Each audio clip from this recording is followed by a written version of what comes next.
We are here. We are here. Yes. Shmev.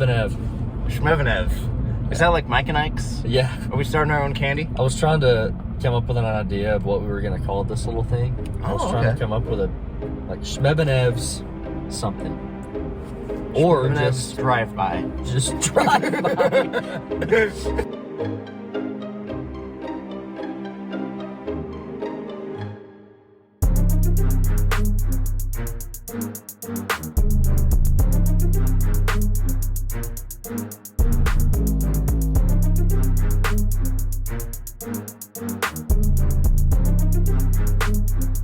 Ladies and gentlemen, we're doing something a little different today.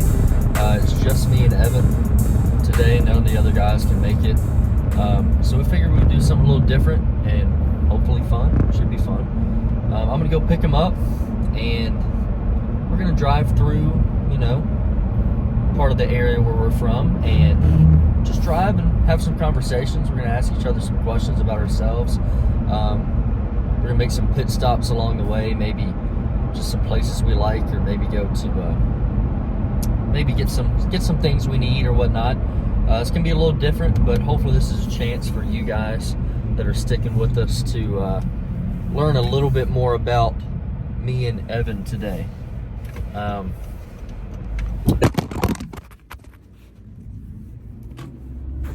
First thing to know about me is I do not have a stand for this camera in my car. Driving through the back roads of Tennessee are actually very pretty. There's a lot of scenic routes until you see, a 60-year-old man named Billy walking around with a stick in his hand and his underwear. Giving your take. There's some good things about Tennessee, and there's some bad things about Tennessee. And there's, if Billy had more teeth and put some more clothes on, it'd be a lot better. But I don't really want to see that on a bright, beautiful morning. It is a very pretty day in the back roads of Middle Tennessee right now.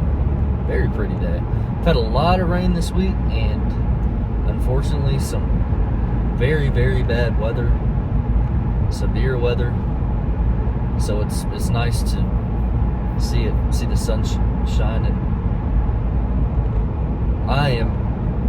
I just saw two grown men throwing a watermelon to each other. And that's what I mean about Tennessee. There's living proof. You get you look one way and there's,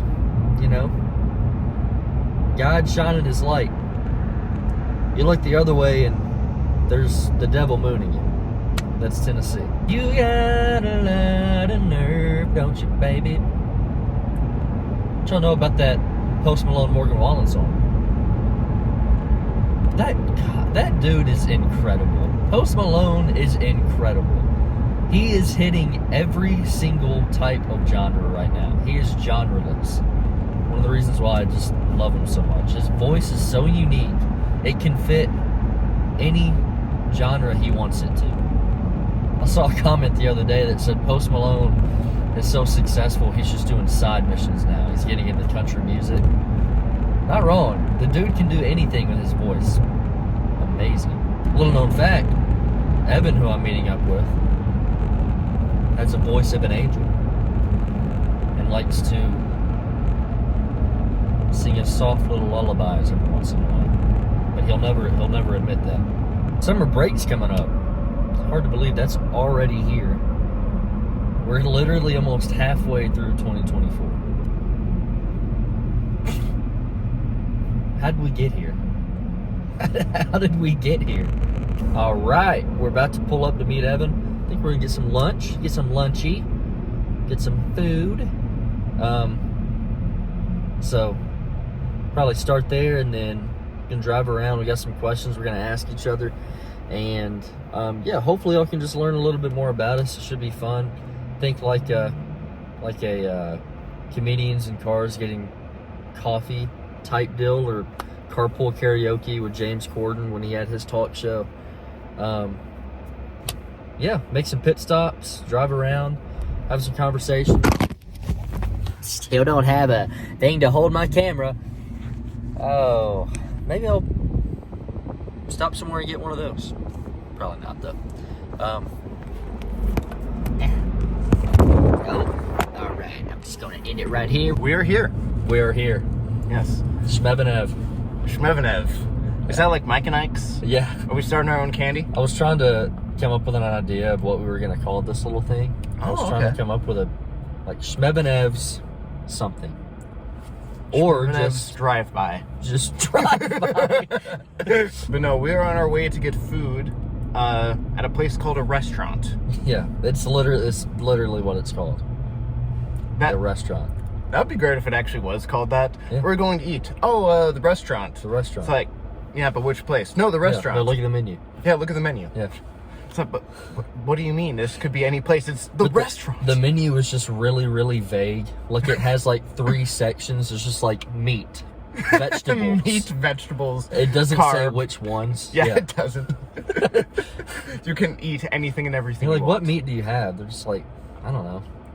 We'll That bring would something out. That'd probably be Greek food because you know how they have that spinning pole of what they call lamb or beef, but you really have no idea what it is. Mm-hmm. It tastes delicious though. It's worth it. It even is though good. It is kind of sketch. Yeah. Greek food. I'm still kind of new to it, but I have had some Greek food that's pretty good. But I've had some Greek food that I didn't like at all. Yeah, like I know that there's a chain in Middle Tennessee called Tzatziki's. Oh, I don't. Oh, yeah, terrible. I've eaten there before. It is awful. Yeah. It is overly expensive. The portions are small, and the worst part about it just sucks. Have you ever had kava? I have not heard of kava. Kava's good. It is? Yeah. Ooh, okay. I'll have to try that. It's Greek, Mediterranean, whatever. But yeah, it's much, much better. Tzatziki's was the first one I ever had. So that's a bad first yeah, impression. It's kind of like when I had Indian food for the first time. That was, yeah. Yeah, poor you. We had Indian food. We were watching Cutthroat Kitchen, and yeah, that was rough. Because you said that it was really good. It was The first 3 bites were great before I could, when I could still feel my face. Yeah, when you still had taste. Well, that was the second time. The first time was when we went over here. Remember? That's true, and that was actually, yeah. So your first and second... Which is terrible. It was terrible. Why do people eat this? Yeah. All right, so we are back to the drive-by. We have now eaten our food. Full belly. It was good. We got basically the exact same dish. Yeah. Just one of us got chicken, one of us got beef. But Just we got different animal. Yeah, just different animal. That's very true. Wait, what was that? I was waving at a guy that was like... Oh, that's not what I said. All of a sudden, out of the corner of my eye, it looked like... it looks like you just did that out of the corner of your eye. I was like, what? Well, you just flicked off the car and you didn't know it. Because they were sitting right there. Well, they deserved it. So, my first question. Yep. That's Bill Presley. My first question is, who was your best friend growing up, and are they still in your life today? Oh, wow. Oh. Remember, full name, address, the most personal information possible. Yeah. I think that I had a few. Okay. I think that my parents had a lot to do with me having a good amount of friends growing up. Mm-hmm. They always made sure that I was busy and planned things to where I was around a lot of people. Okay. So I think I had a few best friends. One mainly I talk to every once in a while, but it's just one of those things to where you grow up and you have different interests, and we went to different schools, and then I went off to college and he stayed here, and it's just,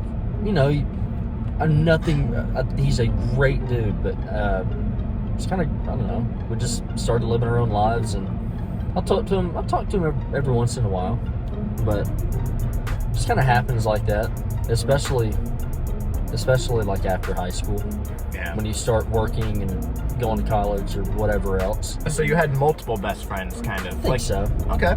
Yeah, like I said, I think my parents always made sure I was active and I was doing something, which made me make friends, made me meet people.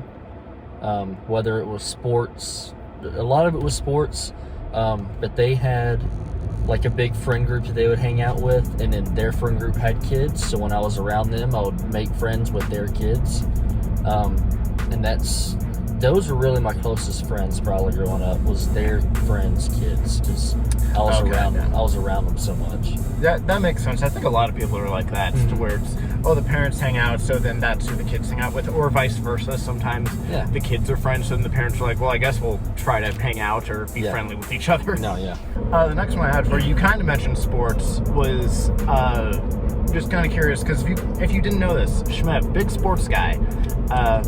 He likes his sports, even though he has the most bizarre sports franchises that he roots for. I do. Because he'll root for University of Tennessee, which that one's a little more self-explanatory, but then he's a Miami Dolphins fan, he's a Cincinnati Reds fan, and at least once upon a time, like kind of ish, is this a Boston Celtics fan? So, you're kind of all over the place, but what I wanted to ask you is, what first, really got you into sports? Because I know that, your parents would put you into sports or whatever, and, you start doing it, but you truly do love sports, so when did you realize, I actually really am into sports, I truly love sports? Growing up, my dad is a huge sports fan, still is, always has been, but he's just like me now, but when I was growing up, every Sunday, every Saturday was Tennessee football, Miami Dolphins football. During the week, if football wasn't going on, he was watching the Reds. He was watching the Celtics. So that was just what I grew up around, and I grew up watching. And so, not even thinking about it, I started looking at these players and having role models almost towards these players. And so I got attached to them. And then I guess when I got attached to them, it made me realize the amazing things that they're doing.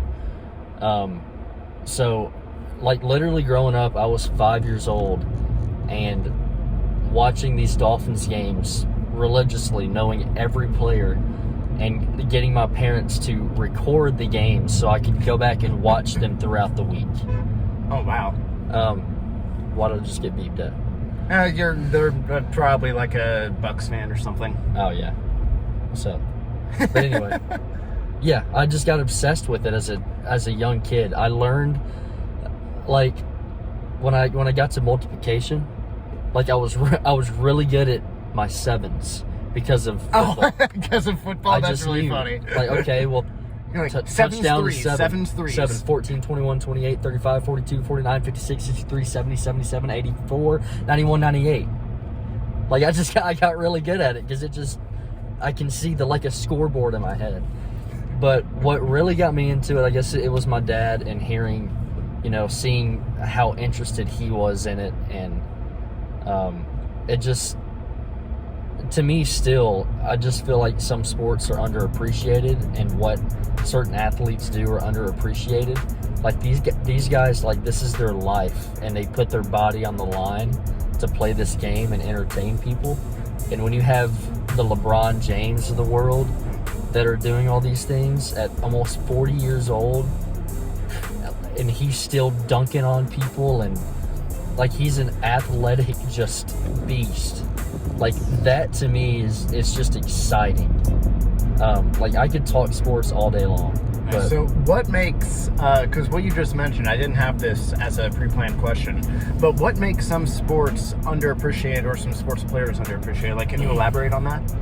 I just think it's easy for some fans, or not even fans, to look at watching sports on TV as a show, and not an actual thing that they're training for every single day. If you're a professional athlete, that has been your life, your whole life. You have trained to be here almost every single day. Just the work that goes into it is insane. And not just how to swing a baseball bat and knowing the rules of baseball, but knowing the techniques of what to do with your hips and your wrists and your back foot and your front foot and your body weight. There's so much that goes into it, and people don't, especially if you're not a sports fan, you don't realize it. To me, I just think it is so, I just genuinely think it is incredible. the things people do. To me, it just amazes me that you have a 100-mile-per-hour fastball coming right at you, and you have the speed to not only get around and just touch the baseball, but to send it 400 feet over the wall. Like, I feel like I'm not explaining it well, but I just think it is so unbelievably, like, just amazing what people do. And I just feel like it's underappreciated. Like, I feel like, you know, you see someone in the NBA or whatever drop 30 points and like, oh yeah, that's good. If you really think about it, that's incredible. It's extremely difficult. You've got some of the best athletes in the world that you're going up against, and you drop 30 points on getting this just ball in a basket, like, just that it can barely fit in there. Yeah, hence the name. Yes, exactly. Or you have these quarterbacks throwing it 60 yards down the field, but they have to time it like perfectly to where it falls right in the receiver's arms while a defender's on their back, or maybe two defenders are right close to them. That, like, I just feel like if you're not a fan, you see that and it's just kind of, you know, whatever. If you really think about it, that is so hard to do.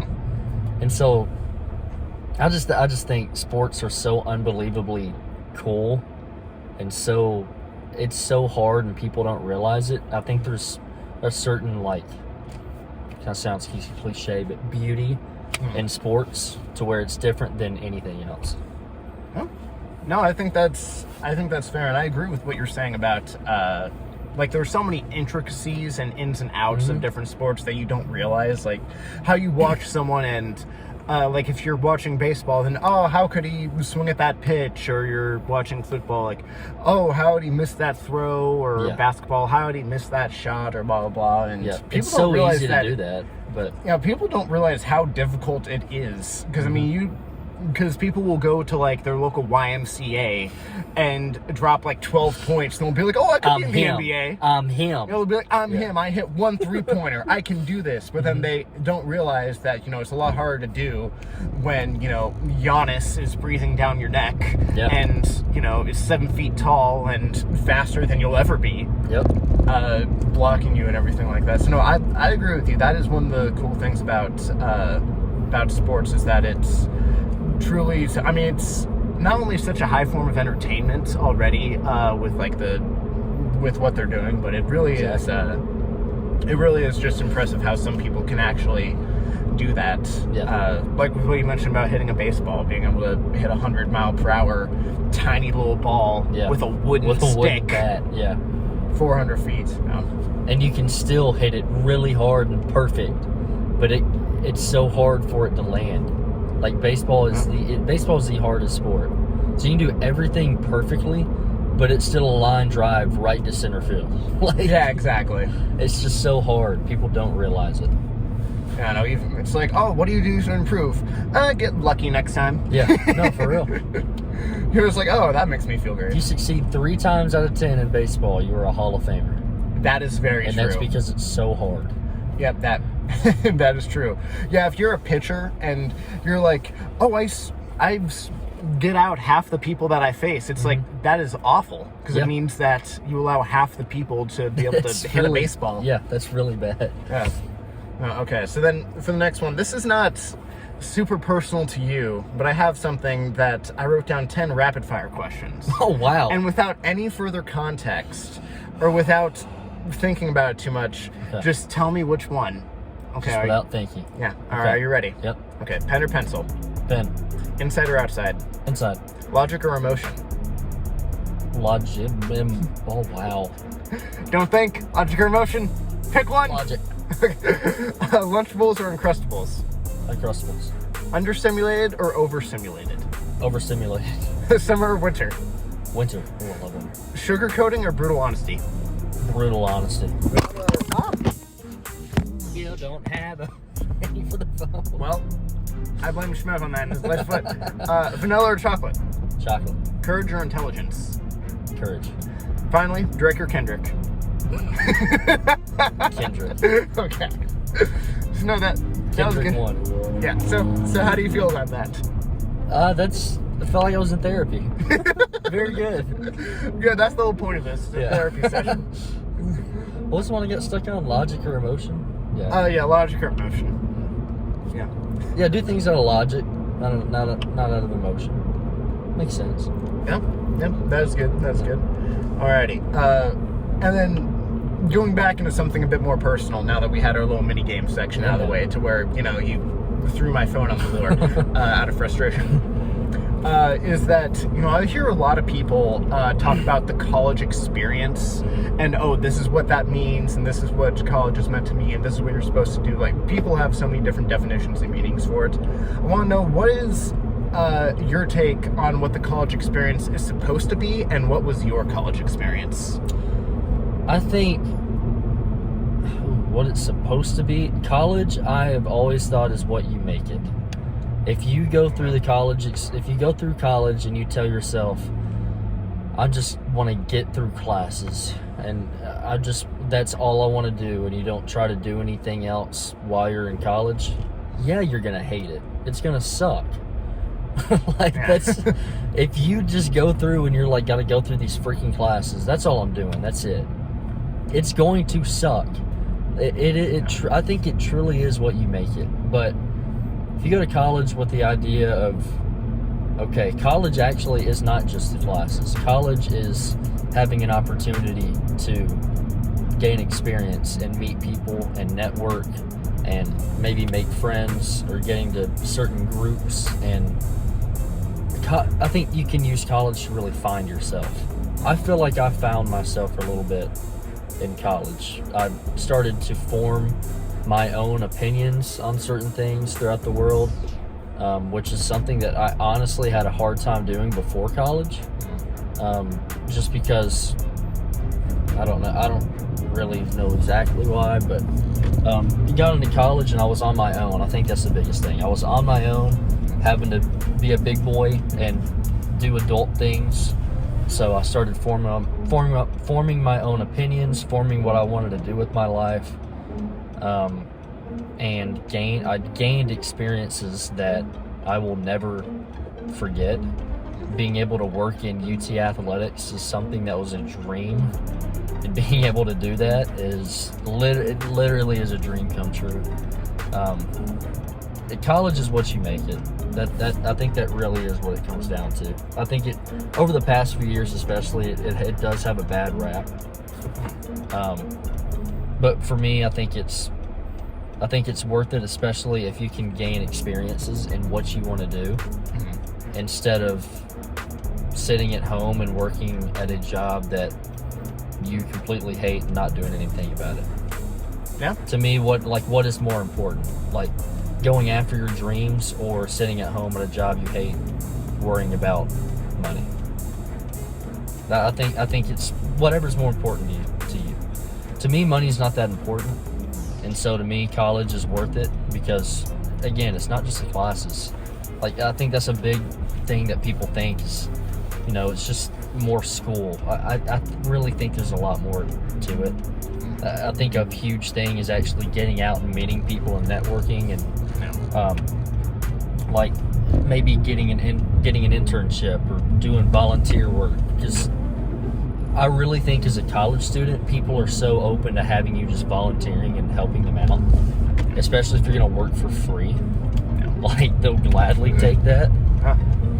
So I think the college experience is to be open and get your foot in the door any way you can. I don't think it's,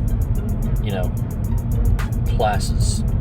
Yeah, classes are in there. You gotta do it at school, obviously. But college experience is finding yourself, gaining experience into what you want to do for the rest of your life. That's my answer. Very interesting. Because I know that we agree on a lot, but I know that college might be the thing that we disagree the most on. So no, it's interesting to hear you say that. But no, that's a very interesting, good answer. Because one of the things that for me was difficult with college was like getting really stressed out over certain things. So, trying to make my own segue into my next question. Stress is something big.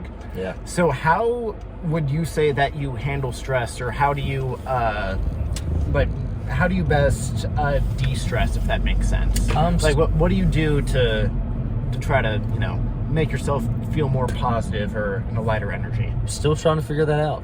Yeah. Honestly, I deal with stress a lot, and I'm not always the best at handling it. I think sometimes I easily when stress is really bad, I just kind of go quiet and keep to myself and go home and do absolutely nothing. Okay. That's probably not great. Bottling it up. But I think what helps me if I'm really stressed out is actually just doing something. Whatever, whether it's playing games or going out with you guys or doing something with my family or something. And also just keeping in mind that what you're stressed about most likely is just temporary and will not last. Especially, I'll be honest, if I get stressed about work, this helps me a ton with getting stressed at work. I'll just think to myself, it's just work. It's not that deep. It's work. When it comes down to it, it's work. This is not gonna make or break my life. So I think just keeping in mind that what you're stressed about will not last long, and when it comes down to it, probably isn't that deep. That helps me, because if you're hyper focused on one thing, you're going to be stressed out about it. But if you realize, there's other things going on that I'm happy about, and this will not make an impact on my life when it comes down to it, it kind of that helps me just brush it off. Okay. So, but I'm not always the best with handling stress. I have my bad days, like everyone does. It's still something that you're working on, that you're progressing towards. Yes, exactly. Okay. I'm not perfect at it at all. Okay. All right, and then the next one. This is something that a lot of people may find stressful, is risk-taking. What is the biggest risk that you've taken in your life? Wow. Oh. I know, I'm making you answer. Yeah. Dang, dude, that is a great question. What is the biggest risk I've ever taken? Or if you can't think of what's just what is a big risk that you've taken? And you can either talk about how it worked, or how you're that wasn't exactly the result I was hoping for. I remember transferring schools was a big deal for me. I don't know if it was really that big of a risk, but it was something that I didn't know was coming.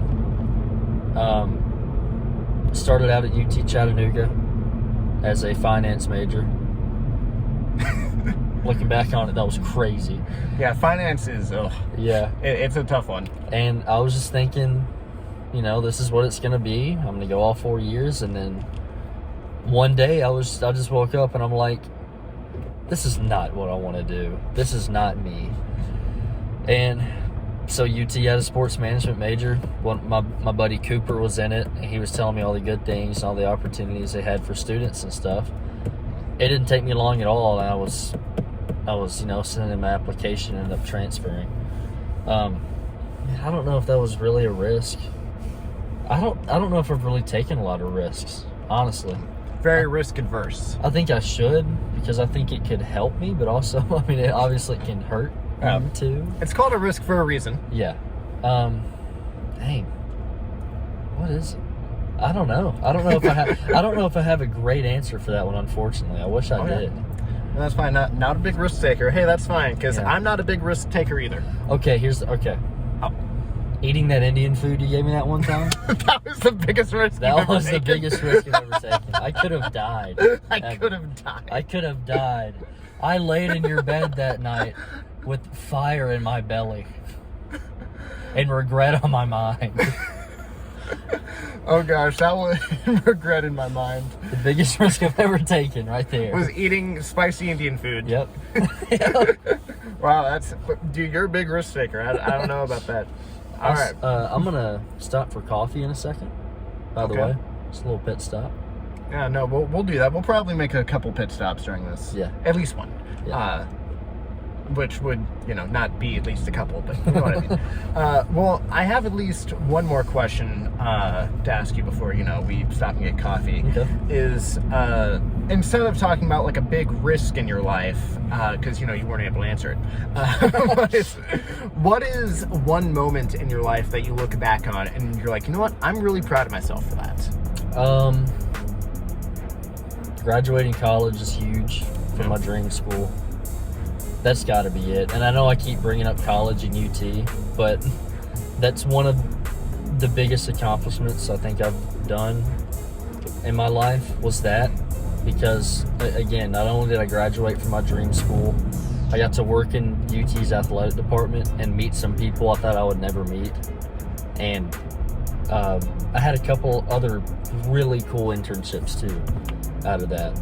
I got to work for this media company where I helped him produce a couple viral videos on TikTok and Instagram.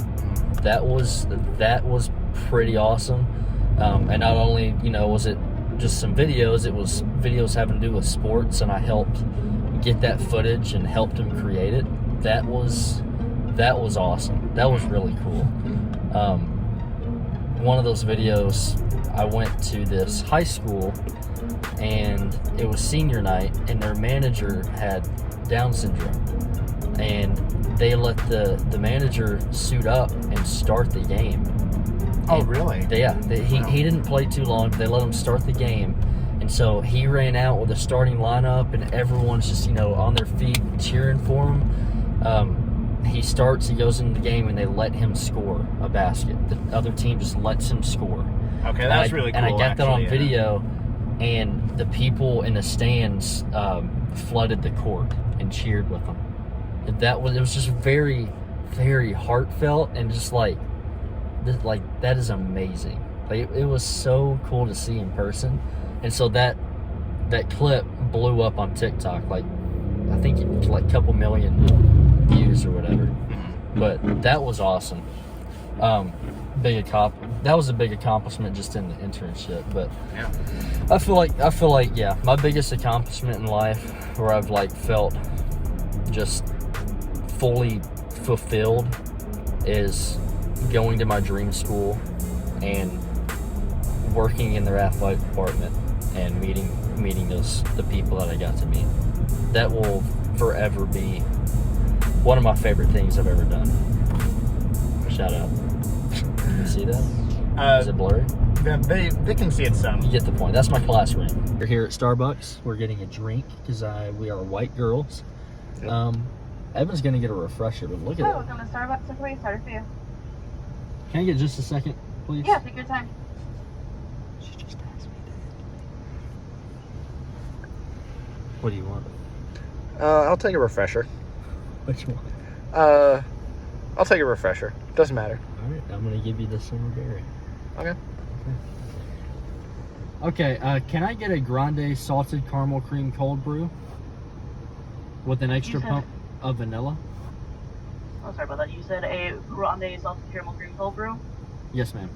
And what was that other thing you said? So sorry. Extra pump of vanilla in it. And an extra pump of vanilla. You got it. Anything else for you today? Can I also get a grande summer berry refresher? Grande summer berry refresher. Okay, just 1 second.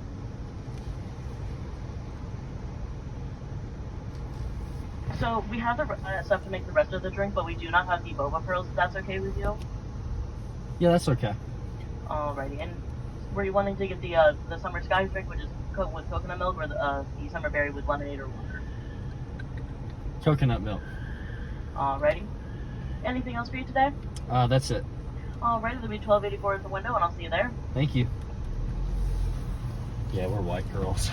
My boba! So, I don't know what this is. I just said a refresher since I've done... Are we going through the drive-thru again? I'm going to go a different way.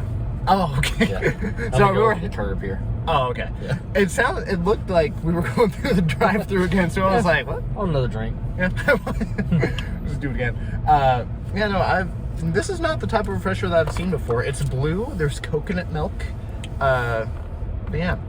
next. All right, but I guess we shall continue with the very formal interview that we're doing. So the next question I have for you has to do with we both played sports growing up.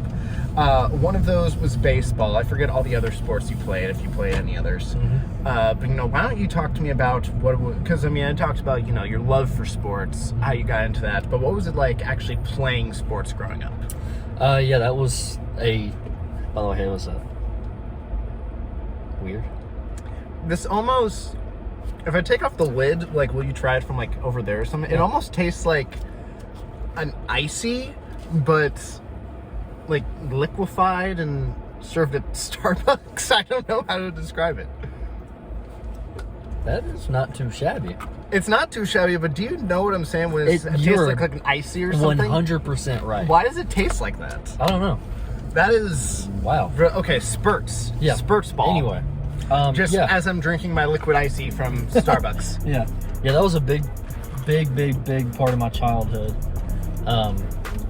Played baseball and basketball mainly. Played a couple seasons of football. Okay, football I wasn't sure of. Yeah, baseball, I had some of my closest friends, especially when I got a little older, was my baseball teammates. Still talk to a few of my baseball teammates to this day.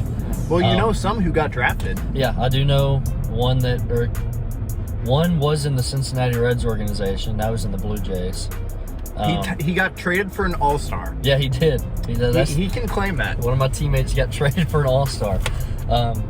And I actually know one of my old neighbors, not the one I was talking about earlier, but he played for Vanderbilt, and he got drafted by the Marlins. He's still in their system.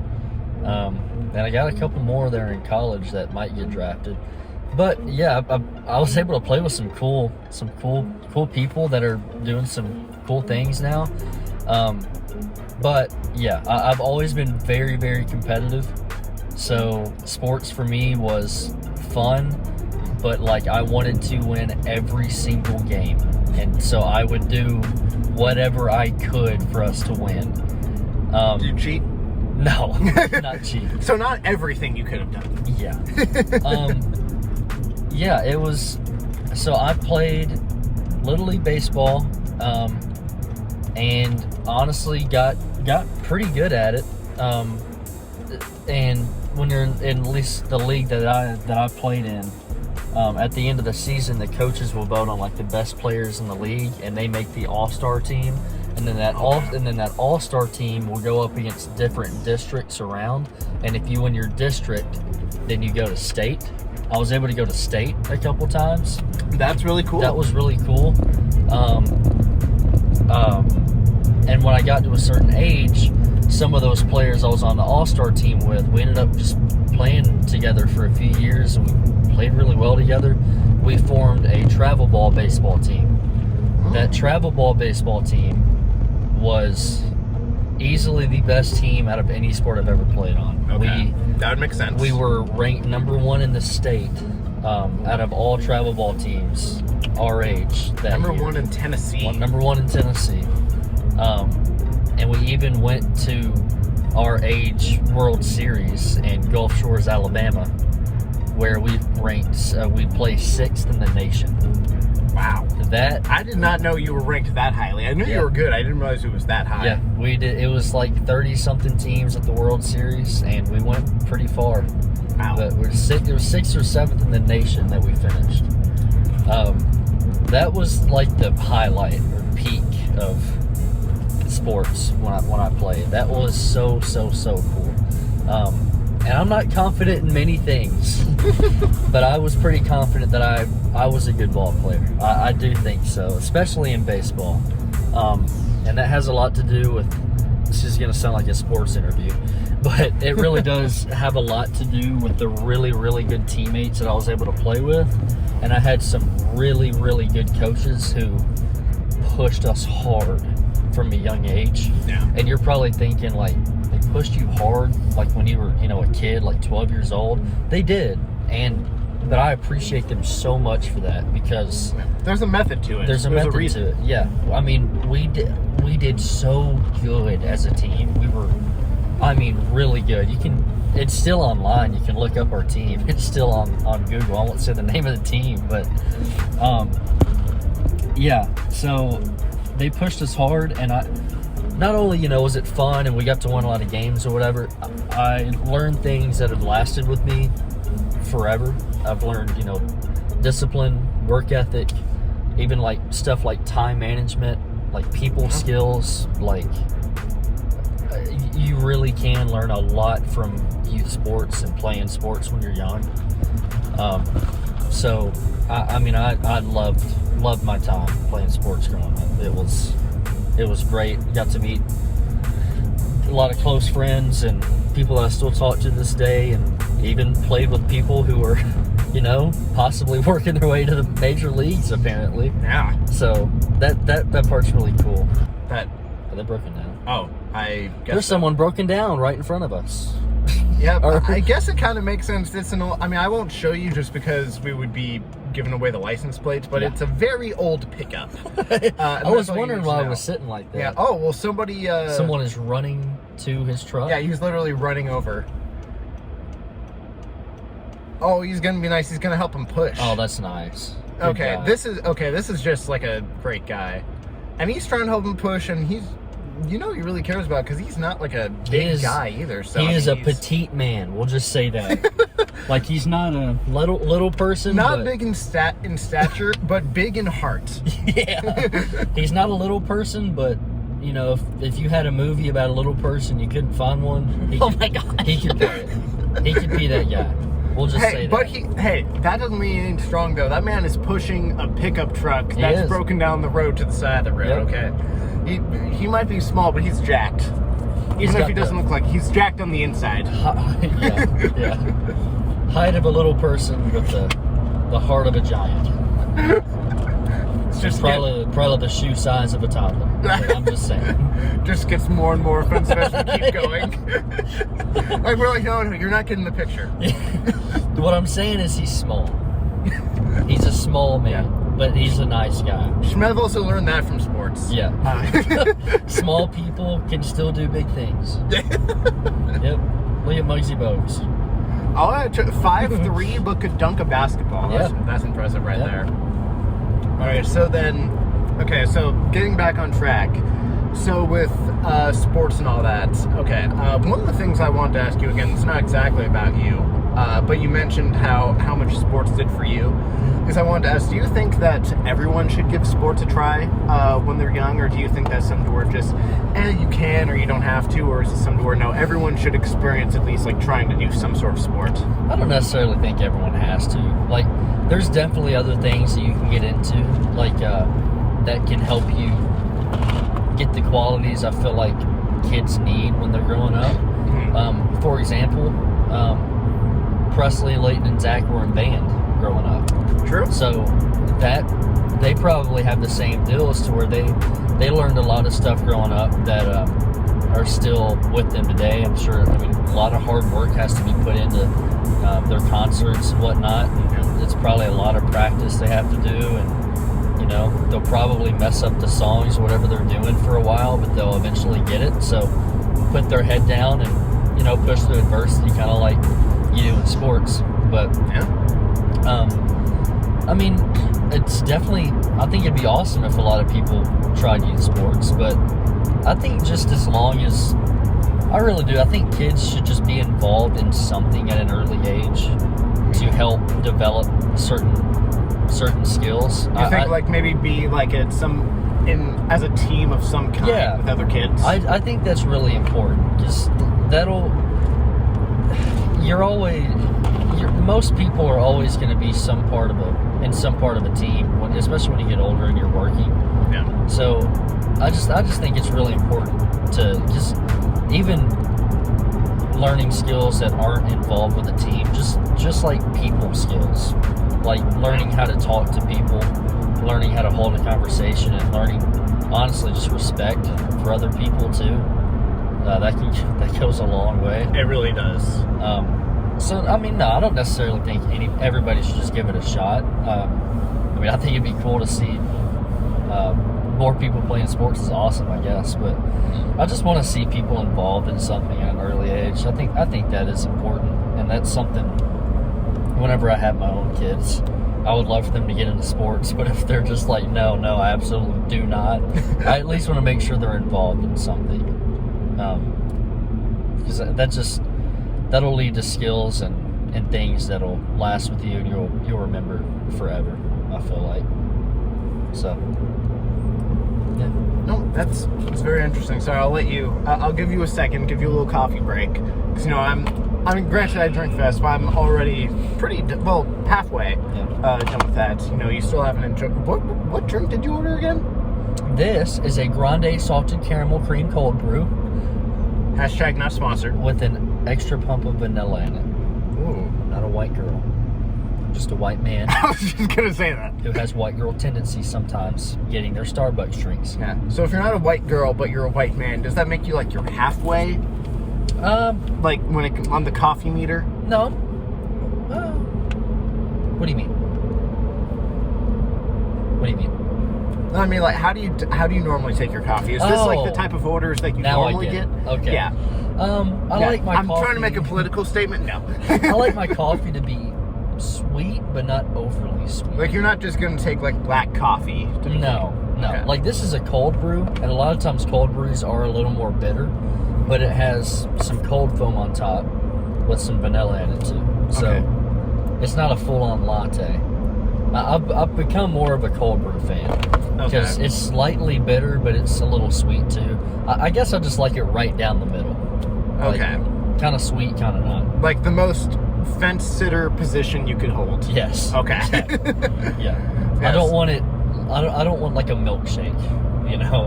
Yeah, you don't want like a frappuccino or whatever, to where that's not really a coffee. No, that's a treat. That's something I get every once in a while. Yeah. But yeah. Yeah. So also, I didn't even think of this till just now, even though I should have. I know that you're a big coffee fan. Do you consider yourself like a real coffee person? Like, do you consider yourself almost like an aficionado, or like you get really into it, or are you just someone who just likes coffee? I think I just like coffee. Okay. Like you're not a snob when it comes to it. No, I don't know a whole lot about it, honestly. Like, I know I like lattes, and I like cold brews, and like maybe a macchiato, which is basically like a latte, but it's upside down. I don't know if you knew that. That's all it is. Yeah. That's pretty much all I know. Like, I don't know in-depth things about certain types of coffee, but I know I love it, and I know I'm addicted. So that's fair. I get headaches when I don't have coffee. It's bad. Not It's yet. bad. And I did that to myself. So how did your caffeine addiction start? Oh, man. That's a long story. That's a long story. You're like, well, going back to college. That college definitely did not help. Because especially when I was in college, I was on my own, and I'm like, and there's a Starbucks on campus I could use my dining dollars with and whatever. I was like, I can get coffee whenever I want. Uh-oh. Yeah, I made it dangerous for you. Yeah. We switched seats. Now I'm driving. Evan's driving my car. You better, if you wreck, I wreck you. I get to be wrecked by Shmev. Pause. Play. So obviously you're from California. You moved here when you were how old? When I was 13. 13. So over 10 years now. Yes. Yeah, just kind of talk about what your childhood was like in California. I want to hear about that. Okay, is there anything specific in the childhood, or just like, do I start at my birth? See his birth. No, just whatever. Like, just take us through your childhood. What were you like? What kind of, like, maybe hobbies did you have? Okay. I'll say at least, growing up in California, at least at the time, like, since, believe it or not, I didn't grow up in 2 different places at once. It's kind of hard for me to compare, like, what it was growing up here. But no, I really enjoyed growing up how I did. I was homeschooled, as you know. So what's funny is that I was homeschooled, but we lived across the street from an elementary school. Really? Yeah, we did not know that. Directly across the street was an elementary school. Even though we lived in a neighborhood, but it's just kind of funny how that worked out. But No, it was, and I'd like to think I had a pretty standard childhood. I played sports, mainly soccer, growing up. I started at about 5. Yeah. I was definitely into my video games, to where I went over to a friend's house one time and I was like, what is this? They were playing like an over-the-hedge video game on the original Xbox. Dude. And that was my first ever video game that I got. That was such a an good original game. Xbox over the hedge. It was actually a fantastic game. I loved that game. It was really good. I remember I have some family in Kentucky, and we were in Kentucky one time. We back up. We back up. I blame the hill. My cousin had a PlayStation 2, maybe. Okay. He had Over the Hedge on it, and we played Over the Hedge all night long. It was so fun. That was such a good game. No, it's a really fun game, but you know, it was sports, video games. Had my different friends that I hung out with. I will say probably the thing that has changed the most about me from now to then was that I used to be a lot more like outgoing and not shy, because I consider myself to be more of like a shy person, definitely not an extrovert or whatever. But I remember there was this time to where I was how old was I? Maybe like when I was around 6 or 7-ish. Like, I loved having my photo taken, being the center of attention, all these other things. Like, you know, you would expect a kid to be like it, but then, you know, when I grew up a little bit more, I hate having anything like that, whether my picture taken or any sort of attention my way. I'm like, I don't want to be that at all. But I don't know, growing up over there wasn't, maybe it's just kind of hard, which is why I didn't know if you had anything specific in mind. But to me, I just kind of view it as I had like a normal childhood. Like, you know, I had a basketball hoop that I always loved to play on. You know, I loved it when my family went camping. We did that a decent amount. You know, had different friends to where we'd go and like have our own like football games, or we'd go just like run around and like shoot each other with Nerf guns or whatever else. It was a lot of fun. Camping, was it like just camp out in the backyard, or were y'all actually go camping? We would actually go camping. We would kind of cheat a little bit because we had a tent trailer, which I don't know if you know what that is, but it's a tent trailer is basically just like a trailer that you carry with you, and then you pop it up, and then it's almost like a really fancy tent to where that's cool. Like it has like an actual door and everything. It has room for like beds, a little place for you to like put snacks, like a table and all of that in there. It's a pretty sweet setup. Almost picture like an RV. Yeah, it's a very pink Mustang. Pepto-Bismol Mustang. Yeah, for real. But almost picture like an RV, but instead of it being an RV, you're just like have this normal car and you're like carrying the RV with you almost. Yeah. I know I'm not explaining that the best. No, but, yeah, I get it. Yeah, but it was a ton of fun going, because we would go camping we would go to the beach and actually camp. We would go into the woods and camp. Camp at the beach? Yeah, no, there was, what beach were we at? I know it was near Bodega Bay where I went, where my family always used to go, like, to the ocean, because we were maybe, like, 40-ish minutes from the ocean, somewhere around there.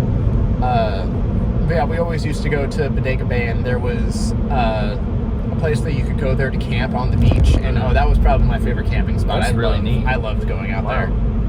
So what do you think like, if you just have some memories in your head that just pop up, what are some of your favorite memories from when you lived in California?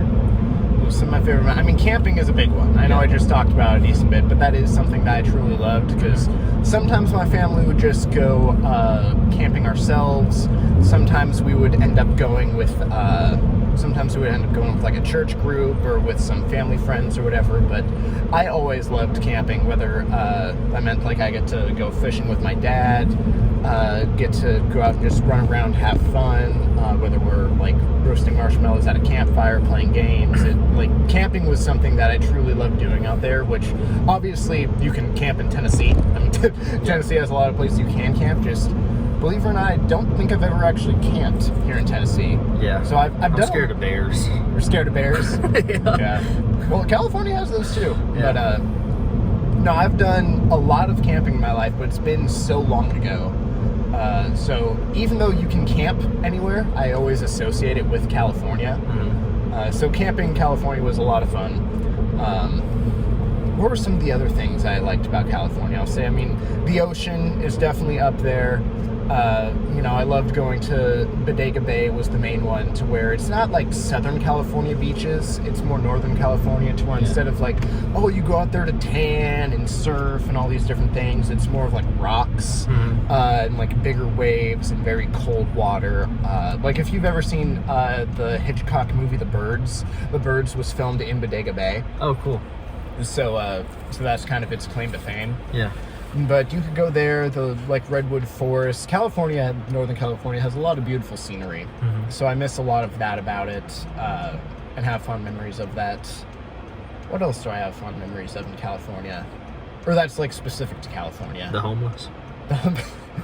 It's not as bad as you would think unless you actually go to the cities. But even places now that have a really bad reputation, like San Francisco. I mean, I know that it was already starting to get a bad reputation when I was growing up in like the early 2000s, but it really wasn't that bad, to where like my family would go to California, we'd just walk around, go to like the different piers. I think it's Pier 39, that's the big one. Remember, we'd go there, or at least more of like the touristy one. We'd walk around, go to Ghirardelli's, go to the zoo. It was a really fun time. So no, there's a lot of bad with California, but there is also a lot of good. Yeah. So no, I'd say probably like the nature of the scenery is one of the things that I really loved about California that was specific to California, because the other things I'm thinking of, I'm like, well, yeah, even though that was fun, you can do that anywhere. Like, that's not special to me. What was the biggest, like, eye-opening thing when you came to Tennessee? Like meaning, like, oh, this is different, like, than California? One of them is the weather, the humidity, because California, again, at least Northern California, where I grew up at, like, kind of the Santa Rosa area, it was kind of the same every night, to where it didn't rain hardly ever. It was a dry heat. In the summers, it could get up to triple digits, but normally, like, year-round, let's just say it's around, like, 85-ish degrees, like, during the day. But then at night, it always goes down to, like, 40, 50 degrees. Wow. And that would be the same, like, every single night. A lot of people where I live still don't have AC. Because most people think that you don't need it except for like 2, maybe 3 weeks out of the year, so most people just don't have it. Yeah. Or at least quite a lot of people. Maybe more people have it now. But no, so I mean the weather was definitely a big one. Same with bugs. Bugs and allergies are definitely worse out here. And then also the culture is just very different. Like people get like even though there's still very much a thing of personal space in Tennessee, I'd say that people are a little more involved or friendly, if that makes sense. Yeah. Like, people thank you a lot more for different stuff. It's more common for you to, like, just things that you would consider simple here, like hold the door open for people and just, like, different, like, gestures or asking people for different things. Like, it's still a thing in California, just it doesn't happen nearly as often as it does here, to where here it's so common that you're just like, oh, thank you, to where if someone like didn't hold the door open for you, you'd be like, what is that jerk doing? Like, that was really rude. But then out there, it's like, what? That person opened the door for me. What the heck? They're really surprised. Yeah. It's just a difference in culture, really. I've heard, I don't know from you, but just some other people that I know that are from like the West Coast, that like us saying yes sir and yes ma'am or whatever and having I didn't say that growing up. Yeah, like they just didn't say it. And to me, that's like crazy, because it was like, for me growing up, if I did not say that, like I would be in trouble for not saying it by my parents. Oh, yeah. I might be making this part up, but from what I understand is that if you said that, it was almost more of like a sarcastic thing. If you were going around saying like, oh, yes, sir, yes, ma'am. Like it was almost viewed like more sarcastic and if anything, not respectful. So it would always be like, yes, no, like very simple to the point. So no, it wasn't,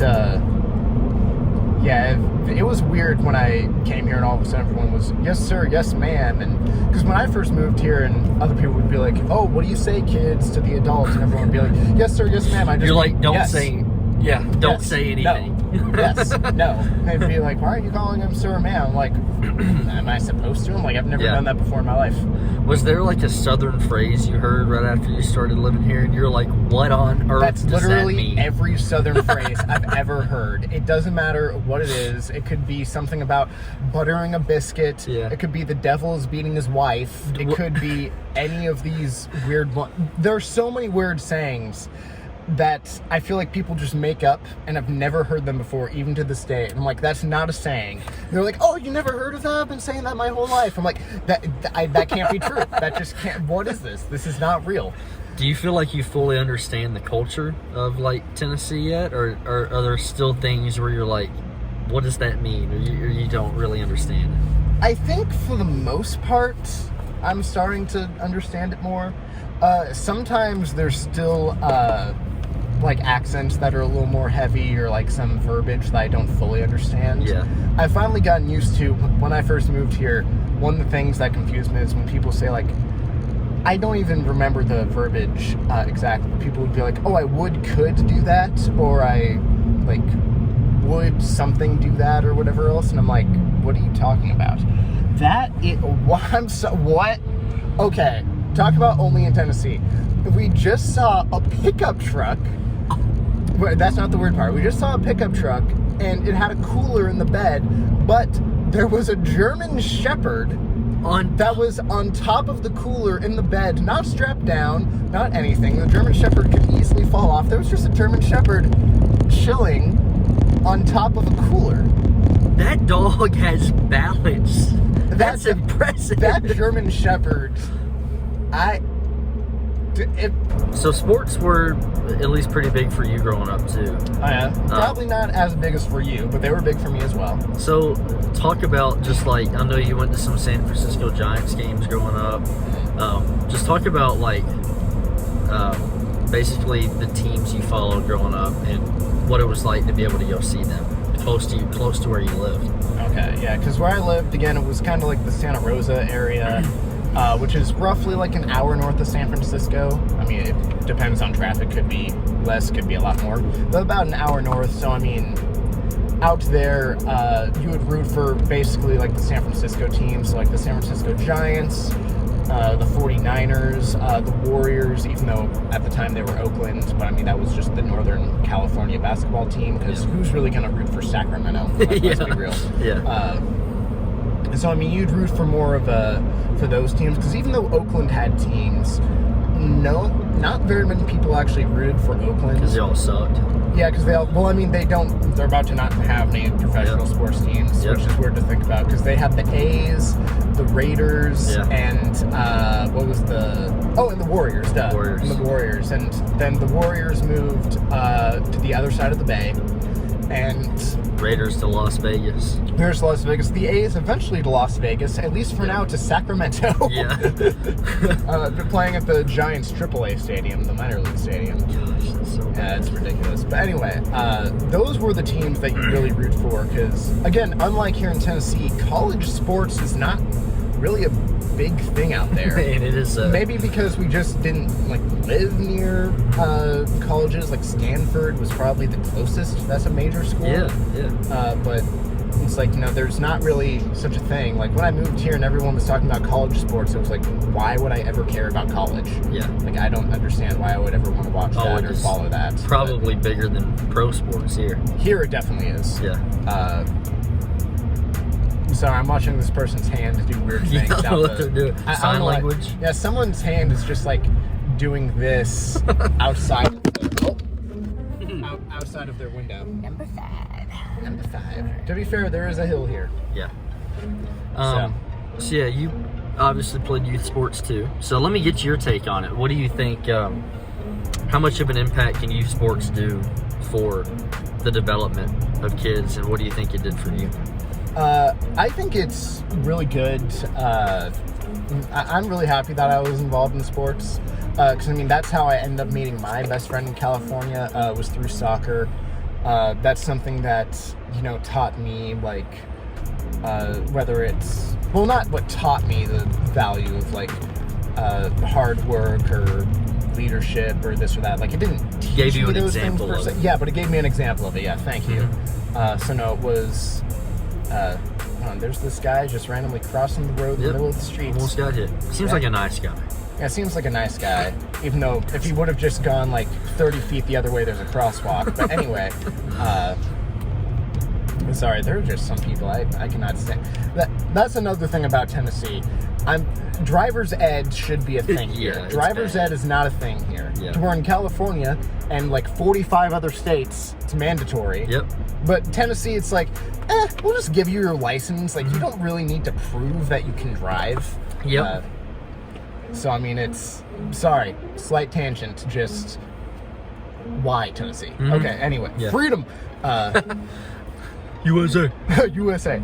No, but for sports, that probably was a good thing, or like, almost learning to like, respect or like trust authority when they deserve it. Like from different coaches saying like, oh, you should do this or that, but then having a reason for it. Because I've always been someone to where it's like, well, but why should I do this or that? It's like, you need to give me an example. Like, I don't just want to do it because you told me so. And then be like, oh, you do this or that, and then you see this or that, and you're like, okay, no, you're right. I should listen to you with this or that, and it also kind of teaches respect for it. But a lot of the things that you were saying, whether it be integrity, hard work, teamwork, learning to trust others, at least in a position to where you should trust others. Yeah. You can learn a lot from different things like that, and I'm thankful that my parents put me through it. Because again, when I was 5, I remember waiting in line to get signed up for soccer. And again, I was still technically 4 at the time. I was 4 or 5. And I remember just crying in the line, just being like, Dad, I don't want to play soccer. Don't sign me up for soccer, please. I don't want to do it. And he's like, we're going to sign you up for soccer. Like, we're going to try it out. It will be just like I say 1 year. It will be, how long is the season? Like 4 months or something like that? Yeah. But it'll be for 1 year. And, oh, no, Dad, I can't do it. I'm having it. I'm crying as a 5-year-old. But I'm super happy that he put me through it, even though I was like, oh no, don't do it, because I'm just a 5-year-old crying my eyes out for no reason. But no, that was sports played a really big role in that. To where I kind of wish that I took it a little more seriously, because I think that if I would have actually taken it more seriously, I could have been at least like decent at soccer, because that was already pretty decent. But I didn't really care much about like doing like working out at home or like trying to perfect this or that. I was like, when I'm at practice, when I'm at the games, I'm gonna give my all. But like when I'm not there, like why should I care? Why should I pay attention to it? And I kind of wish I would have put in more effort. But no, it taught me a lot of the same things that I feel like it taught you. Yeah, you saying like I wish I would have put in more effort. That's always a thing. For me, especially, one of my old coaches was really big on film, watching film before the games. Never really took that seriously. I really wish I would have, because if I really would have taken that seriously, that could have really, given me a step ahead of another person on the other team. So you seem to always want to try new things, whether that be a new food or travel to a new place, or something like that. So why do you think that is? Are you're a big traveler? You like to travel to places. I mean, you're a big foodie. You like try new foods. What do you think it is? What makes you just interested in new things? Well, firstly, thank you, because I think of myself as someone very stubborn and that hates change. So I guess when it comes to those, it makes sense. But just being called adventurous in any way, I appreciate that. Thank you. Yeah, man. Yeah, man. Probably part of that has to do again with like with how you were saying, like how your dad kind of really got you into it, and it being like family, or it being sports. How you got really into that. I'd say probably the same with my family, because I come from a family that have a lot of really good chefs and cooks. Okay. Like my mom is a very good cook. My sister, even though she might try to fight me on it, she really did have the talent to become a professional chef. Which, I mean, I'm glad that she didn't, because I think that she would have hated, because, like, between the stress and the hours and everything like that, she would have hated, but she's an unbelievably talented, I guess you technically have to call her a home cook, but, I mean, she's really, really talented at cooking. Yeah.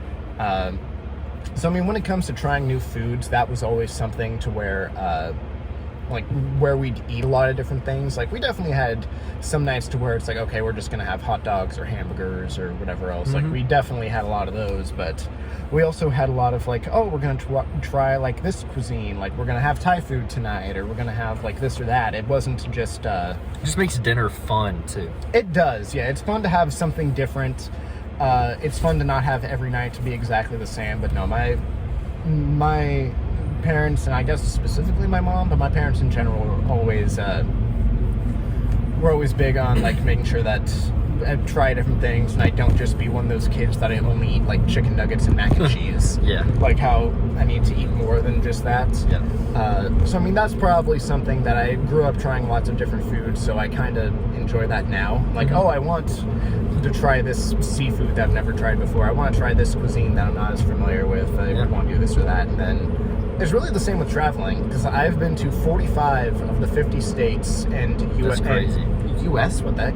And Canada and Mexico. I've been to the U.S. too. Oh, really? Yeah, no, hard to believe. No, but I've also been to Canada, Mexico, and now Ireland. Yeah. Yeah. So no, I've always loved traveling, because in 2008, again, I was homeschooled. We were watching. Like my mom, my sister, and another family that we were with, we were watching like some sort of like U.S. history video about the country or this or that, and all of a sudden my mom went, you know what? Let's go ahead and do this. Like, let's actually travel the country and like see it for ourselves. And at first we were all like, oh yeah, that's funny, yada yada. And my mom was like, no, I'm serious. Let's actually do this and like save up the money and go around. So what states are you missing? What states have you not been to? I have not been to Alaska, Hawaii, and then the last three are unfortunately kind of random, because it's West Virginia, Vermont, and North Dakota. Okay.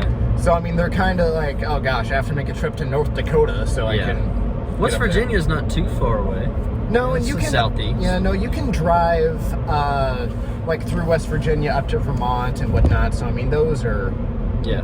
Those shouldn't be too difficult, but, yeah, those are the ones I'm missing, but going back real quick, my mom was like, oh no, let's actually save up. So we saved up, both my family and the other family saved up money for 2 years. So in 2010, excuse me, we went on a 9-week road trip across the U.S. That is awesome. And that really got me to where I love history now. I claim that even though I love history, specifically U.S. history, I know next to nothing about it, unfortunately. But actually seeing all that stuff in person went from me being like, you know, history is whatever, like I don't really care much about that, to all of a sudden became my favorite subject, because, oh look, there's the Statue of Liberty, there's Mount Rushmore, there is the Liberty Bell, there's the whatever else, and it was a life-changing experience to actually go on that trip, and being able to go on that trip because we were homeschooled and it counted as school because we were learning history about everything. That's awesome. As we were going to each spot. So no, it's definitely one of the best experiences of my life. That's something that I'll hold forever, was going on that big road trip in 2010. That's so cool. What is your favorite place you've ever visited, and what is your least favorite place you've ever visited? Oh, favorite. Okay, well, least favorite, it's actually pretty simple. And it's Minneapolis, Minnesota. And I'll give you a reason why. Okay. So, I mean, it has the Mall of America out there, which that was actually pretty cool overall. It was cool to go into... Is it the world's biggest mall or America's biggest? It's at least America's biggest. One of the biggest in the world, I'll say. And that was neat and whatnot, but my mom, my sister, and I, because my dad was having to work, so it was just my mom, my sister, and I, we went, we were staying in Minneapolis, and we're like, oh, let's go to downtown. And it was a Sunday. It was a weekend. So we figured, like, oh, some things might be closed, but let's go. So we took the subway system down. I believe it was the subway system. Down Minneapolis, and we got there downtown. It was probably around like noon-ish on a Sunday. Okay. Shmev. We went there. It was a complete ghost town. There was not a single person to be seen. The Starbucks was closed. There was like nothing open at all. And it was a creepy vibe because it was just this big city downtown, but there wasn't a soul. It almost felt like someone was pulling an elaborate prank on us. There was not a soul to be found. My mom, we walked around for maybe like 5 minutes. My mom got freaked out because it's just her and her 2 kids. And I mean, one of them was my older sister and the other was me, who I'm 10 at the time. So she didn't feel very safe. So she was like, okay, let's just turn around and go back to the hotel. So that's what we did. Wow. But that's weird. It was very weird how we got there. And I get that, some businesses are closed on a Sunday, but even the Starbucks was closed, and we didn't see a single person. Or at least that's how I remember it. Maybe my mom or my sister's like, oh no, we saw a couple people, just so it was basically no one. I remember seeing no one in Minneapolis. All right, and then favorites, it's too hard. There were so many different places I've been that I loved. Certain parts of Canada and Mexico, Ireland were phenomenal. Places in the States, I mean, Boston was actually a ton of fun. I loved seeing Mount Rushmore, Yellowstone National Park in Wyoming. In northern or southern, or I'm forgetting where it is, Colorado. Northern Colorado, there we go. Just Wyoming a reminder that Wyoming is not real. Yeah, and what they claim to be Wyoming, Yellowstone is real. I've been there. Sure, but it's just Colorado. I forgot. Yeah. Should have worn our shirts today. We should. Missed opportunity. Yep. I've seen a lot of those. East Coast has some cool, beautiful sights to it. I learned going to the East Coast that's very different from at least the northern West Coast, because it's more of a, you actually like sunbathe and go on the water type beach instead of it just being scenic and windy. Okay. Yeah. But I know that this is not answering the question, but just I can't really pick a favorite. There are so many places that I loved. It's too hard for me to pick a favorite. Yeah. What do you think are some of your favorite foods you've ever tried when you're touring? Oh, when I'm touring? Yeah. Ooh, okay. Just whenever you visit other places. That is a great question. Okay, I'll give one that is outside the States, because, again, with the States, it's really good, but, I mean, unless you're having, like, something specific to that region, like you go to Philadelphia and you get a cheesesteak, I feel like it's kind of hard to do that, especially since I feel like some of the best, like, quote-unquote region-specific food I haven't had in that region. Like, I feel like the best Cajun food I had wasn't in Louisiana. I feel like some of the best, like, seafood I've had wasn't, like, on the coast. Yeah. Except for this one spot in California that's in Bodega Bay, called Spud Point. It is, dude, that is the best seafood in the world. I love it there. But I'm going to go with when we were in Mexico, we were in Cozumel, which is basically a very small island that's, what's it close to that a lot of people know of? Cancun. Okay. It's close to Cancun, but it's a small island. And it's really touristy, at least like on the outskirts of the island. But when you go a little more inland, it gets, it's safe, but it's a little more authentic. There was this one taco shop that was in like the middle of Cozumel. And it's apparently where all the locals ate.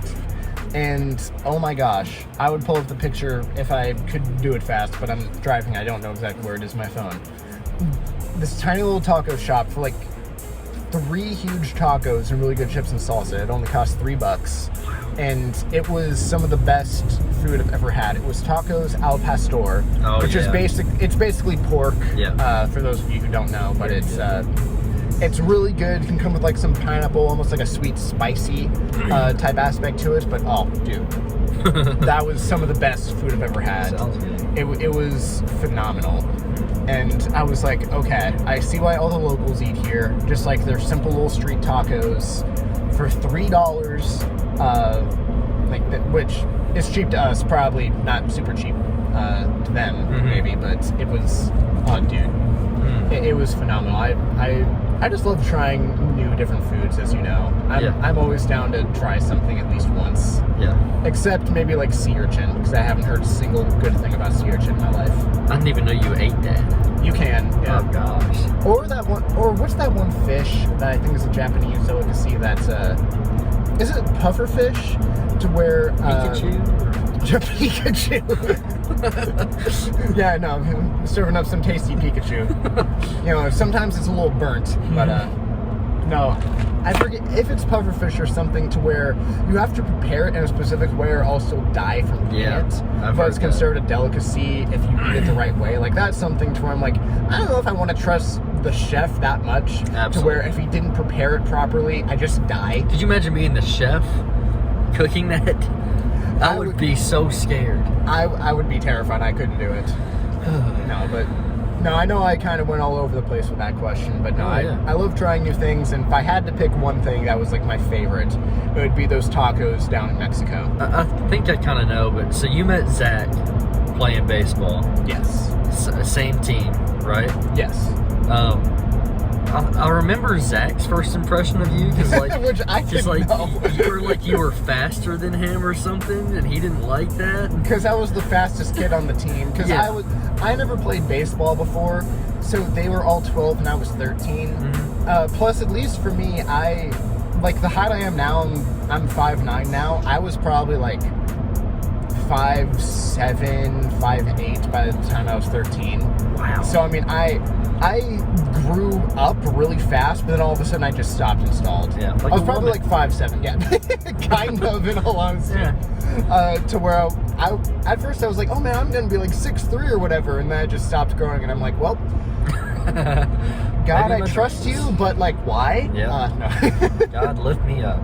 For real. But what were your like first impressions of Zach when you met him? Because I don't really remember yours. Okay, now this is gonna sound bad, but my first impression, I know it's always great to start with a story like that, because I got there, and again, I played baseball like growing up playing catch or whatever with my dad, like that middle school or elementary school, excuse me, that I grew up across the street from.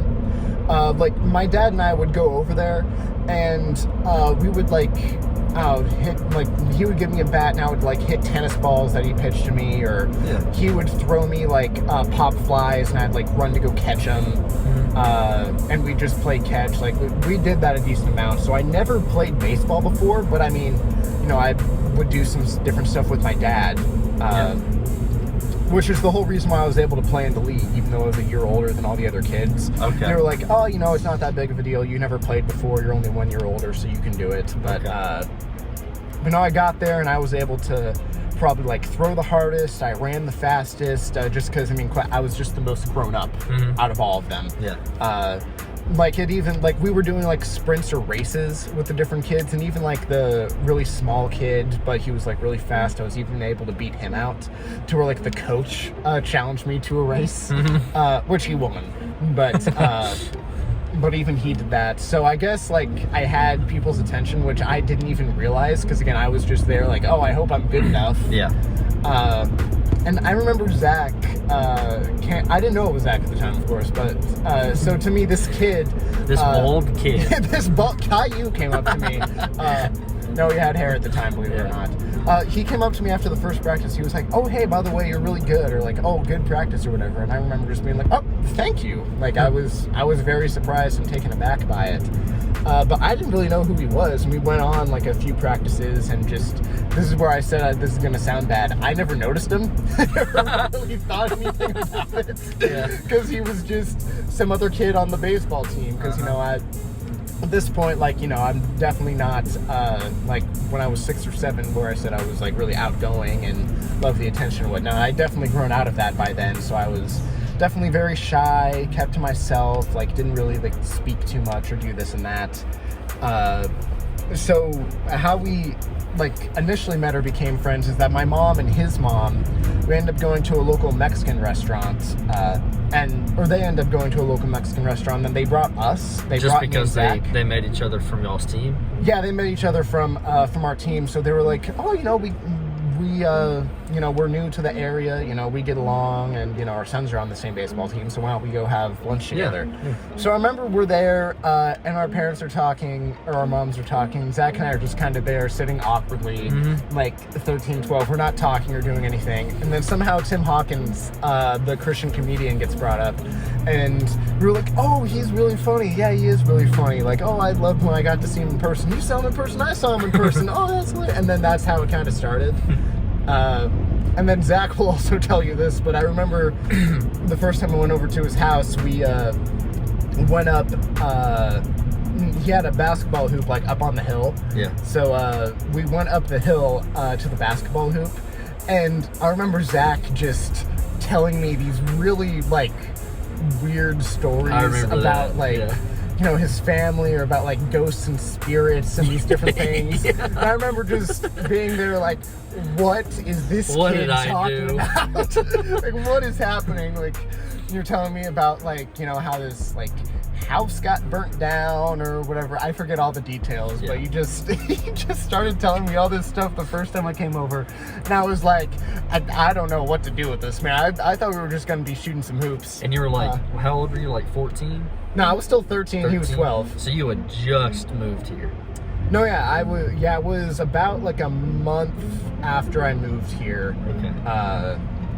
Was when I played baseball and did all of that. Yeah, so this was probably like 2.5 months after I first moved here. Maybe 3 months at the most. But. You said you didn't want to be signed up for soccer. Was baseball your idea?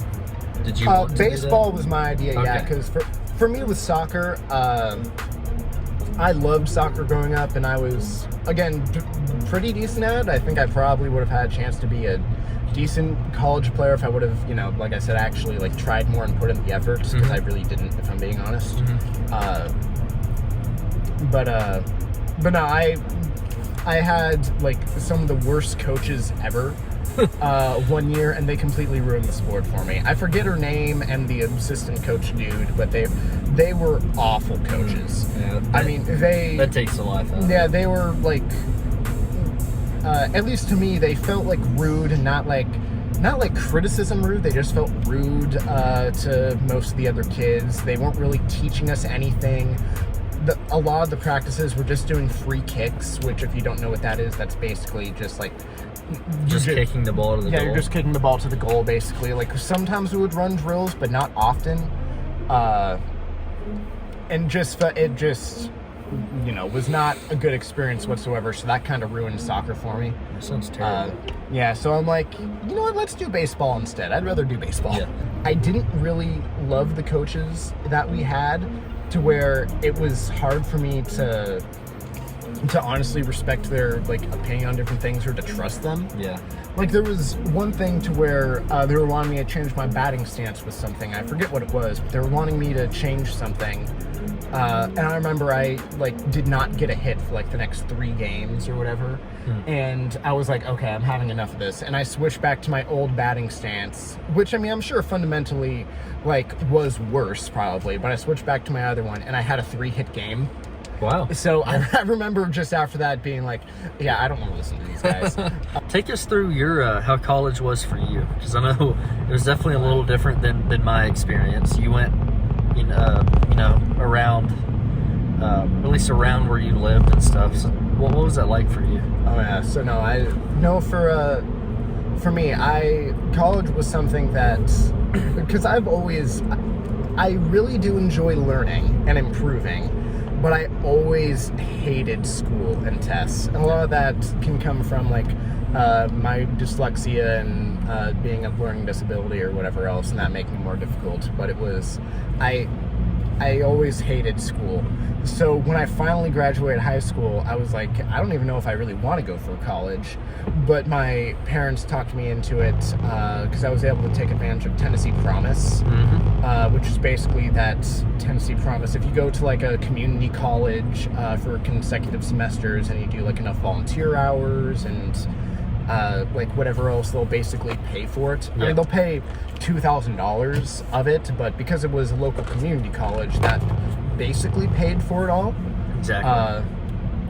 So yeah, I went to, there were a number of different locations, but I went to one of the Columbia State community colleges, and I just went there for business because I was like, I guess if I'm going to take advantage of this, I'll just get a general degree. So I did that. Definitely hated it because and kind of like what you were saying, to work college, like for it to be enjoyable, if you're like just focusing on the classes, it's going to be pretty miserable. But if you're actually going there to like socialize and network and to like be more of a part of a community, or to like do like different aspects of college that's not just the classes, then it's really enjoyable. But for me, I mean, granted, it was a community college, so I mean, there's not really too much. Even though they're called community colleges, there's ironically very little community at community colleges. Yeah, it's just a big high school. It basically is, to where you just do your classes and go home. Right. Like that's all it is. So I was definitely not a fan of it. Also didn't help that one of my classes, I technically had to take a like learning class for it, which was really easy, and I was able to do it, but it was a learning class for math. Okay. Because even though my GPA through college was close to a 4.0, me being homeschooled, like having to take the ACT test, I didn't make that great of a score on the ACT because that's not the same exact stuff that I was learning. So I mean, I think I finished with like a 21 or whatever on the ACT, which isn't bad, but it's 19. Also okay. Yeah. Which, I mean, it's not bad, but I know that some people are like, oh, if you want to get into a really good college or whatever, like you can't get into a good college with a 21. I think we're finally getting to a point, thank God, to where people aren't like hyper fixating on your ACT score. Yeah. It's not that important. It's not. I got to my dream school in 19. Yeah, like I think ACT and SAT, I think that matters a lot less than just what your actual grades are in general. GPA, yeah, like what your actual GPA is, because I mean, if you have like low ACT or SAT scores and a low GPA, then maybe that's telling you something. But I feel like if you have a high GPA but you didn't do amazing at this one test, that shouldn't determine your future. Were you like me? Did you have a better GPA in college than you did in high school? I mean, I have no clue what my GPA in high school was because I was homeschooled, so I really didn't know. Yeah, mine was. I didn't know this till recently, till I was looking at my transcripts for both high school and college. But I had a better GPA in college than I did in high school, and I was really surprised by that. Okay, I didn't realize that. It's kind of funny. I thought it was the opposite. Well, no, I mean that's again how it kind of was for me. Just. That's why I said that, because even though I got a low score in my ACT, so I had like bad in the math that they were doing or whatever, so I had to take like a learning math class for like algebra or something, but I did really well and it was really simple. So I mean, it was just kind of funny that was one of the ones I had to take, but it was definitely stressful. Contemplate what I was going to do, because no, that's right, I forgot. When I first went to community college, I didn't have a major. I was like what is it called technically, like the universal undecided. Parallel or whatever, like that's undecided, but there was an actual name for it. It was like universal parallel or something, and I eventually switched to business administration just because it was a general degree that you didn't have to take calculus. Yeah. That was my exact reasoning for taking it. You didn't have to take calculus, and it was just a good general business degree. So I'm like, you know what, I'll do it. But yeah, between that and then eventually transferring to MTSU, Middle Tennessee State University, it was, even going there, at that college, it's still a little more like you just kind of do your classes, then go home. Like, even though now it's an actual university and there's, there is some sense of community there, for a college, there's still not, like, a huge sense of community. So for me, it was, not only did I already hate school because of my learning disability and I get really stressed out over, like, exams and tests, like, I was just a big, like, stress ball and hated it, and even though I got really good grades, it was to the point to where, like, I would get a good grade, but then I'd forget everything that I was actually taught for it down the road, so I felt like I wasn't really learning. Yeah. That's right. Yeah, and I also kind of hold that, not for everyone, for some people I do think it's very important, but in general, and this is where I know disagree, I think college can be extremely overrated and completely unnecessary I think for a it lot of can people. be, yeah. Yeah, I think if you're going somewhere to where, thank you, Ford, hashtag not sponsored, to where if you need like a specific degree for something, like if you're in a STEM field, or if you're even in some like sports management or whatever, to where like having a degree in that could be really useful. Like, I think that could be valuable to go to college, but for most people, like for a business degree, the job I have now, I needed a degree to get the job. What I actually learned in those classes taught me absolutely nothing. It has absolutely zero to do with my job. Yeah. So there's no reason for most people, especially if you're in business, to really get a degree. You don't really learn anything. Yeah. There are a couple points that's like, oh, okay, no, that's a good point, and that's useful, but don't really need it. Yeah. So just my college experience was definitely very different, because for me it was just stressful, and I was so looking forward to college being done. I could not wait for college to be over, because again, a lot of it was just I wasn't involved in like, oh, I didn't make like I had like some acquaintances in the different classes to where like I would talk to them with this or that, but I mean, I didn't have any friends there. I wasn't really too involved in like, oh, I want to be a part of like this group or that group. I didn't try to network too much, go to too many different like job fairs or whatever, because I already kind of, even though it wasn't a slam dunk, I already kind of knew what job I was going to have after school, and I'm like, I just kind of need this degree and then I'll have my job. Yeah. So I didn't fret too much about that. But no, it was just a lot of stress, because I hate exams. I absolutely despise them. If college was just learning and there wasn't exams, I would have probably loved it. Which, granted, I understand why you don't do that, because there's really no way to prove that people learn if you don't have any sort of essays or exams. So I mean, I'm not saying that the system's flawed. Well, it is, but I'm not saying the system's flawed in that way. But it was, I absolutely hated it. Yeah. Oh, that's fair. It's definitely not for everyone, and it's not for every type of job. No, it's not. Just the thing that I think I really hate about it is that, granted, even though we're starting to move away from it, the world is still so dominated by you have to have a degree to get a job. And I think that's so flawed and horrible. That too. And experience, which the experience thing, that will be there or won't be there with college. That's kind of just like, it's dumb and stupid, but like regardless of college, that will always be a thing. But there are so many places, like with the job I have now, in order for me to have it, I need a degree. I just need a degree of some kind, which I just... Did you have had like an associate's? That have to be I needed a bachelor's. Okay. No, I needed a bachelor's degree. People don't really care too much about associates.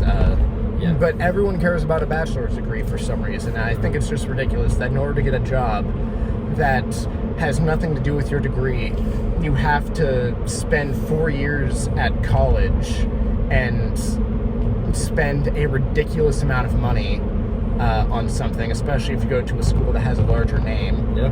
Just so that way you can get a job. Like, again, for people who want to do that, or for people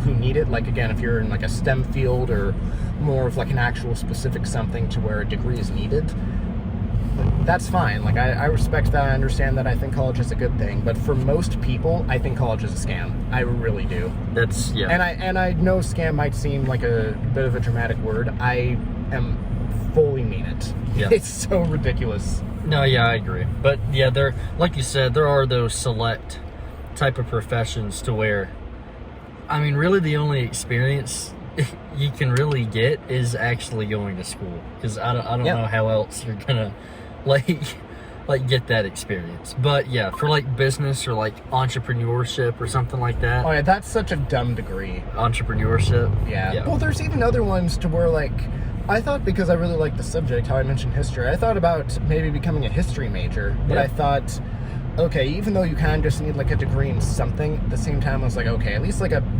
generic business degree that can get you into the world of business. I'm like, a history degree is really only going to get you to where like you could be a history professor, or maybe you work at like a museum or something. Is that what you would have done? Teacher, professor? I would hate to be a professor because I hate public speaking. Oh, okay. I've gotten a lot more comfortable with it now with my new job because it's kind of forced me to. Yeah. Which is something that I have been actually happy about, is that it kind of forces me to break out of my comfort zone. That is good. Yeah, but no, I hate public speaking, and I don't want to. It's the same thing to where it's almost like learning. Like, I enjoy teaching people. One, if they truly want me to teach them, and two, I prefer more of like a either one-on-one or small group setting opposed to like 40 students that I'm teaching. I don't know. I've never been really into that. Yeah, that makes sense. I don't really have any more questions. Do you have any for me that you're wanting to ask and just didn't get to? Well, let me see. You know, in the political climate of the world. Here we go. Yeah, just like the political climate, you know, Donald Trump and everything. You're just like, well, that's all the time we have for today. Yeah. One question I did have for you, real quick, and I didn't. You can veto this, but I want to ask you about like ghosts or spirits. Okay. I was gonna say, because I know that you have, I'll just say, a history kind of with that. So I was just kind of curious, like, you know, what's your history with ghosts? Well, okay. I didn't know how much you wanted to, because I know before, not like lately, but a while ago, to where I think we said some on the podcast, you were like, I don't really know if I want to talk about that. So. Yeah. Well, yeah, I grew up in a house to where me and my sister swore that there was something going on in it, even though parents told us we were crazy. But it gets to a point where you experience so many things and you hear and see stuff, and it's not just you, it's someone else that are saying the same things, where it's like, maybe I'm not crazy. Because especially if you have another person living in the same house that experiences the same exact stuff as you, that is good reason to be like, oh, okay, yeah, it's not just me. Yeah, there were some things going on, like, are you willing to give like any specific examples, or not quite that far? Well, to me, the most like chilling thing I ever saw, and I think this was like 2 years ago, I think I said it on the podcast, but okay. I was in my room getting ready for bed one night. My sister was asleep on the couch in the living room, and I was just getting ready, and I heard her go into her room, and I looked over. Our rooms were like diagonal across from each other, so you could easily see into each other's rooms. Looked over to when she was walking in there, and I saw like seeing like maybe knee down, like taking a step into a room, like she was almost in the room. That's what I saw, like a white pant leg.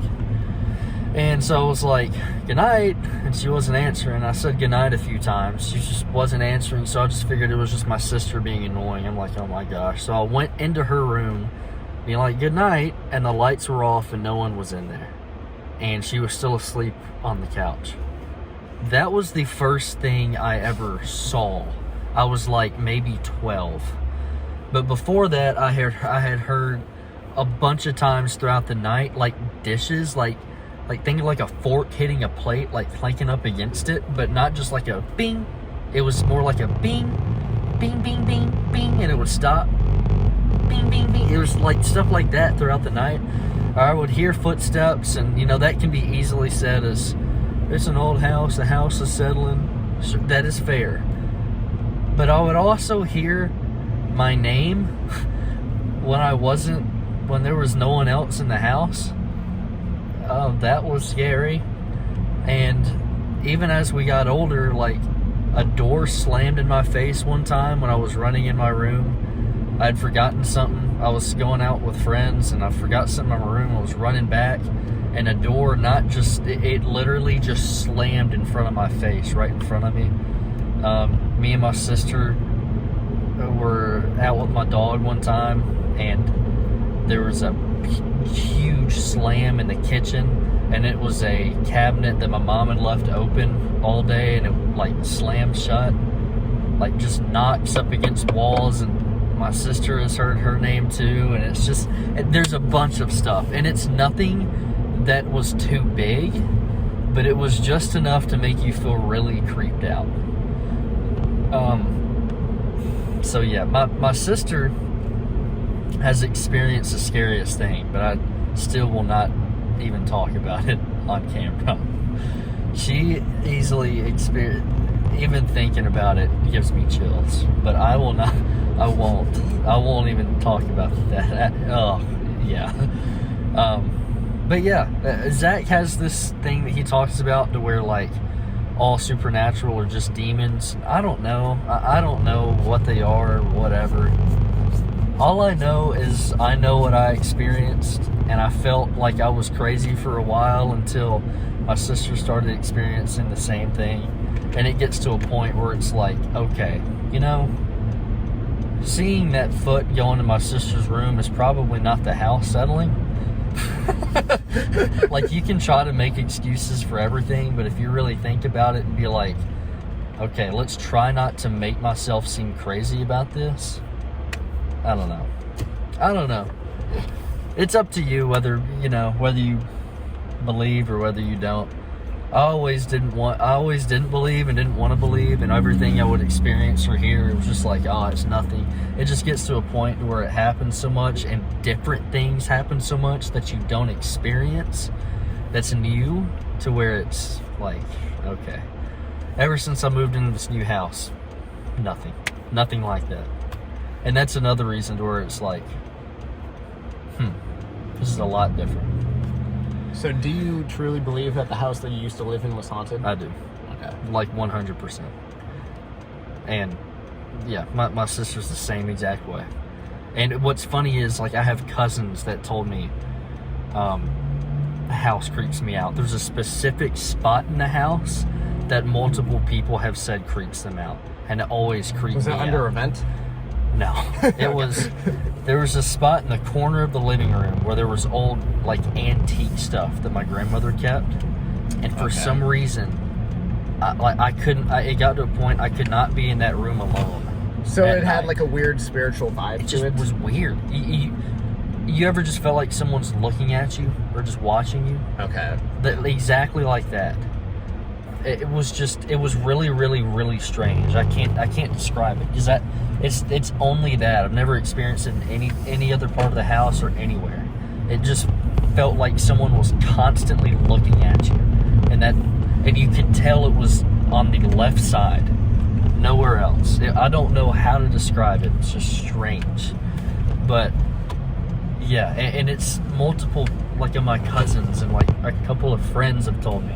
I was on Xbox with, I don't know if it was you, I know Zach was on one time. I was by myself in my house, and I heard just this huge slide in the hallway, and I look out there and there's a laundry basket that's halfway down the hallway. Yeah, it was definitely your person. Yeah. Wait, it was your person to go? Yeah. Yeah, that's words. We almost got hit. Yeah, there was just a laundry basket that slid all the way down the hallway when it was like right outside of my door. It's just weird stuff. I don't know. I don't know. Just saying, like, yeah, I think ghosts are weird, or not weird. Saying ghosts are real is still weird to say and weird to believe. I think my biggest thing is I just don't have an explanation for what I experienced in that house. To me, it's just hard to say it was nothing. I can't say that. I can't just say, oh, it was nothing. It's nothing. Because I experienced so much stuff. So, do I believe in ghosts? I mean, I think, because I don't know another explanation for what it could be. That's my answer to it. Do I believe in ghosts? So, yeah. Did I go off on a tangent? I mean, you've heard me talk. You did not go off on a tangent, at least comparatively. Yeah. But, yeah. That's it. Yeah. Did you learn more about me today, Shmev? I did. Did you learn more about me? No. I wasn't listening. He has an AirPod in on his other side. He's That just is listening to music. He's I'm listening like, to a okay. Joe Rogan podcast. Yeah, just the person that's being interviewed is somehow also named Shmev. Yeah. They're really into sports. Well, all right, guys. I think that's going to do it. A little different. Thank you. We appreciate it. Summer's coming up. I'm going to be editing this one, so hopefully I can edit this quickly. I'm not like Leighton. He's fast. I don't really edit much, so we'll see how it goes. But, yeah. Maybe we'll do more stuff like this. I'd be... If we do this again, I want to have more places that we, like, stop. That was the goal originally, but I don't know where we would have stopped. Because around this area, there's not much to do. Yeah, we could, yeah, if we went to I won't say which direction, but if we go, a certain direction, there's more stuff to do. I can plan out a route. Okay, yeah, that'd be fun. But, yeah, you guys have a good day. Have a good week. Stay awkward. We appreciate you. Goodbye. All right, don't do school. Stay on drugs. Don't. Yes. Stay out of. Yeah.